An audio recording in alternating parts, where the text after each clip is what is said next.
নমস্কাৰ বন্ধুসকল। আজি গণেশ চতুৰ্থী আছিলে।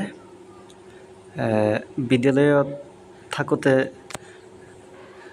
জিৰণি সময়ত ল'ৰা ছোৱালীহঁতক কিবা এটা আমোদ দিবৰ কাৰণে মই বৰ্ডত সহজতে এটি গণেশ বাবাৰ ছবি আঁকিবলৈ চেষ্টা কৰিলোঁ আৰু মই আঁকি দিয়াৰ কাৰণে বাচ্চাবিলাকে খুব ভাল পাইছে। আপোনালোকেও চাবচোন দেই।